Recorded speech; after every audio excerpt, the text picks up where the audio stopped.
सोहैबुज़्ज़फ़र ख़ान क़ासमी साहब, आप जमात उलमाए हिंद के चीफ हैं, आप उसके बानी हैं। मैं मुमताज़ आलम फ़लाही, कॉरेस्पोंडेंट टू सर्कल्स.net।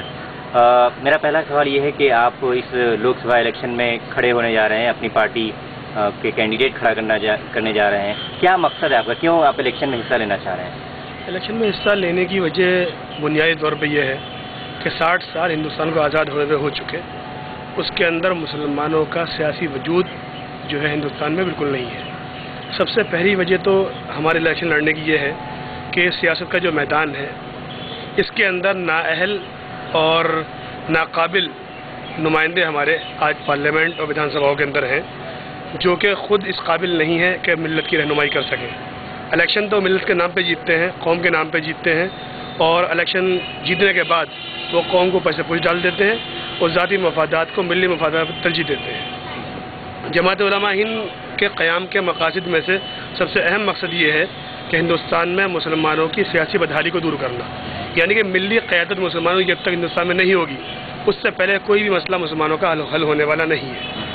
क्योंकि जैसे हमारे मसाइल 47 में थे, आज उससे ज़्यादा बढ़ चुके हैं। कोई भी मसला आज तक हमारा सियासी प्लेटफॉर्म से हल नहीं हो सका, और ना इनकी कोशिशें ऐसी रही हमारे नुमाइंदों की, क्योंकि ये अपनी पार्टी गाइडलाइन से हटकर बात नहीं कर सकते, तो जाहिर सी बात है मिल्लत की बात इनके लिए करना ना मुश्किल है। सोहैब साहब, इसी बुनियाद पर, इसी को बुनियाद बनाकर बहुत सारी मुस्लिम जमातें इस वक्त इलेक्शन में खड़ी हो रही हैं और इलेक्शन में हिस्सा लेना चाहती हैं।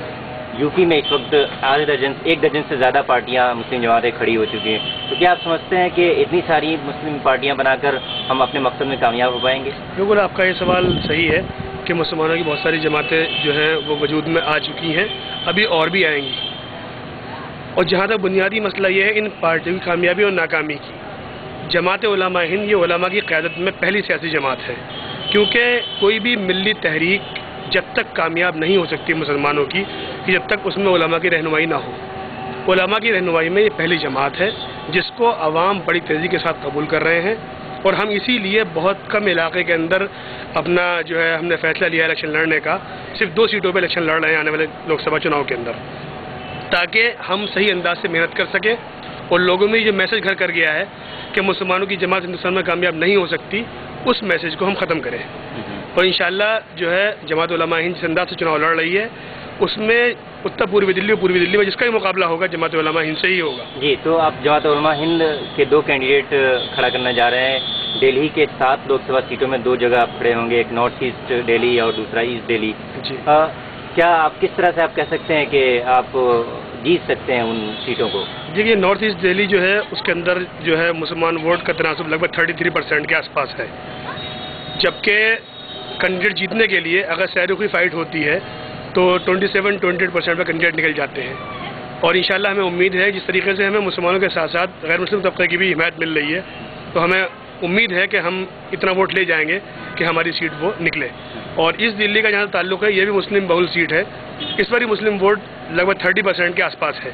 तो इंशाल्लाह हम दोनों ही सीटों को टारगेट बना के चल रहे हैं कि मुसलमानों का अक्सर वोट जमात उलमा हिंद को मिले। सोहैबुज़्ज़फ़र ख़ान क़ासमी साहब, आपको लगता नहीं है कि कोशिश होनी चाहिए थी, इतनी जो 1 दर्जन 1.5 दर्जन मुस्लिम सियासी पार्टियां वजूद में आ चुकी हैं जो इलेक्शन में हिस्सा लेना चाहती हैं, ऐसी एक संजीदा कोशिश होनी चाहिए थी उनको यूनाइट करने की, एक प्लेटफॉर्म पे लाने की, और एक बैनर के तहत उनको इलेक्शन लड़ना चाहिए था?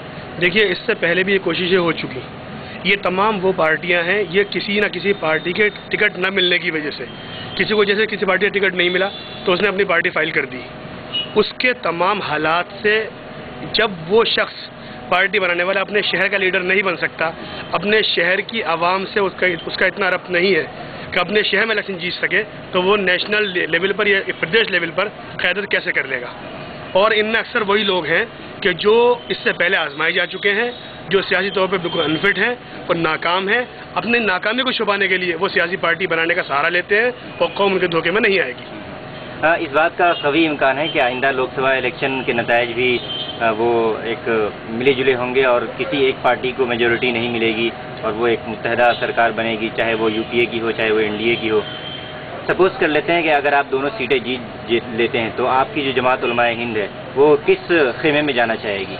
जमात उलमा हिंद हमारे लिए मिली मसाइल हैं, हमारा एजेंडा है, और जो हमने अपने मैनिफेस्टो के अंदर जो हम चीज़ें लाएंगे उनको सामने रखकर हमें जो बेहतर महसूस होगा तो उसके बाद फैसला किया जाएगा रिजल्ट आने के बाद। इसका मतलब ये कि अगर एनडीए जिसमें बीजेपी भी शामिल है, बीजेपी इसकी क़यादत कर रही है, वो भी अगर आपके मुतालबात को सपोर्ट करे, उसकी हामी भरे, तो आप उसको सपोर्ट करेंगे? देखिए, ये तमाम चीज़ें इलेक्शन के बाद ही इनका फैसला हो सकता है कि हुकूमत जो है थर्ड फ्रंट की बन रही है या फोर्थ फ्रंट की बन रही है। यही मुमकिन है कि थर्ड फ्रंट बन जाए।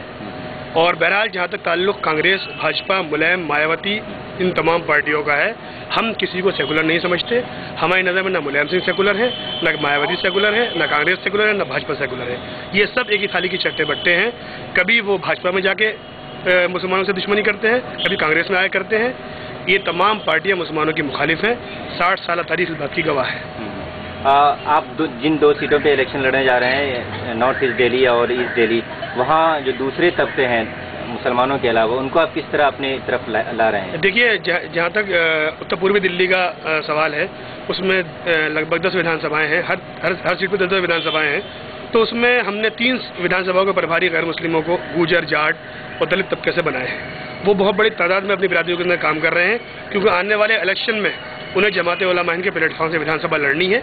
इसलिए वो अपनी कौम का वोट यूनाइट करके हमारे साथ आ रहे हैं।